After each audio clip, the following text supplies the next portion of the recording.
We've got to revisit the Steph Curry and Monta Ellis situation today, because another piece of this story has started making its way around online again. Joe Johnson has openly pushed back on Monta Ellis's take, and he and Shannon Sharpe discussed the whole situation together. Here's where the story begins. Steph was actually close to being the player sent to Milwaukee instead of Monta.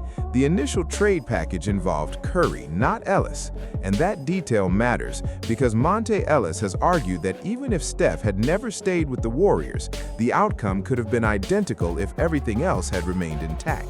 Ellis stepping into the role Steph eventually occupied, with Draymond Green, Andre Iguodala, Sean Livingston, and the rest of that core surrounding him. That argument has received plenty of criticism. So let's take a look at what Steph himself said about the trade, first during an appearance on Draymond's podcast some time ago, and then hear what Joe Johnson and Shannon Sharpe had to say about the situation. The Warriors trade for Andrew Bogut, and they trade Monta Ellis to the Milwaukee Bucks. And the trade initially was for you to go to Milwaukee and Monta Ellis to still be here. The Milwaukee doctors, who probably should be fired, but Milwaukee doctors, they didn't approve your ankles, said your ankles would be no good, and so they stopped the trade, and then ultimately Monta gets traded. The doctor part, I can't put a name to it, but I know that was a part of the conversation. And I'm getting tape, getting ready to play in the game, and you see across the ticker on the TV in the locker room, breaking news, NBA trade, Warriors trade, Monta Ellis, Epe Udoh, and somebody else for Andrew Bogut. And that's how we found out. And then Coach Jackson pulled me out at the locker room. He's like, yo, I said, I'll let you know, they wanted you in the trade. But for whatever reason, he's like, I kind of stepped in too and said, I'm going to give you the keys.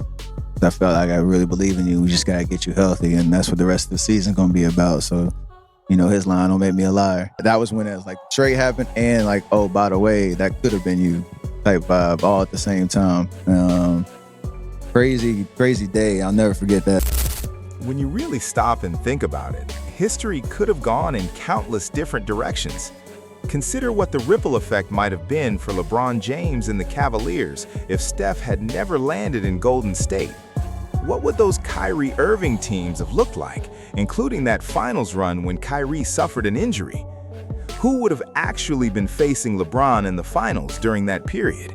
It could have been Oklahoma City, or possibly another team built in a similar way.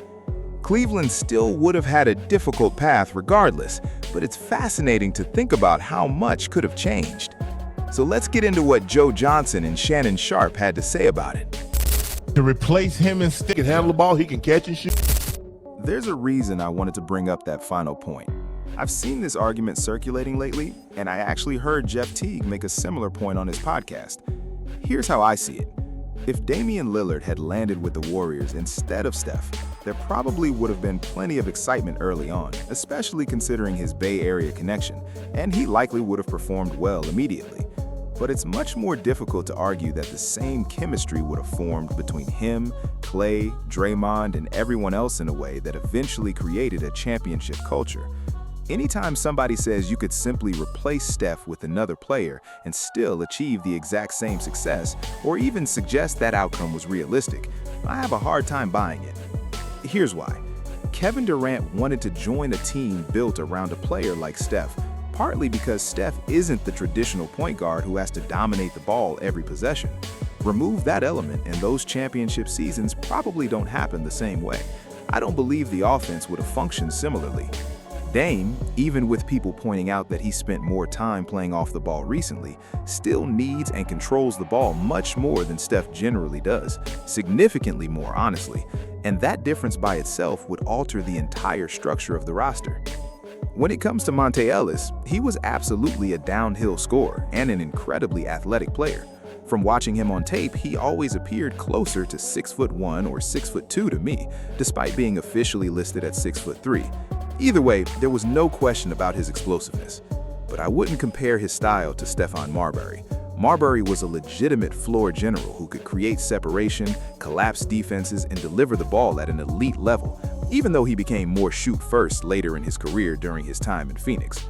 Monta wasn't really that type of player. I also wouldn't put him on the same level as Russell Westbrook. There might be a loose comparison there, but Westbrook brought a completely different level of power and athleticism, attacking non-stop for 48 minutes during his prime. Monta, on the other hand, had a polished mid-range game, could spin around defenders and attack the paint. Definitely a very good player, but ultimately a different type of player. As I mentioned in yesterday's video, when a player becomes the central piece of a rebuild, the player who eventually gets moved in a trade, it's difficult to seriously claim that keeping him would have produced an entirely different outcome. This is one of those situations where history has already provided the answer. The Warriors made the correct decision by keeping Steph Curry, and that choice resulted in multiple finals appearances, including a championship as recently as 2022, while Steph was still performing at an elite level. Monta, meanwhile, dealt with injuries throughout his career, and although that wasn't the end of his story, he went on to become a productive scorer in Dallas and later in Milwaukee. He never reached the level Steph ultimately reached. Steph surpassed every expectation placed on him and established an era of his own, much the same way LeBron did throughout the 2010s and even into the 2020s. For a long period, the NBA spotlight was essentially shared by Steph and LeBron. LeBron obviously had his earlier stretch alongside Kobe during the 2000s, but starting around 2014 or 2015, that next phase was largely defined by him and Steph together. And there's another important detail to remember. Steph was playing under a 4-year, $44 million contract during that period, giving Golden State the cap flexibility needed to construct that dynasty around him. A player such as Monta Ellis would have likely demanded max-level money, and that factor alone could have dramatically changed the way the roster was constructed. So that's my position on the whole situation. Let me know your thoughts in the comments, and make sure to like, share, and subscribe. I'll catch you in the next one.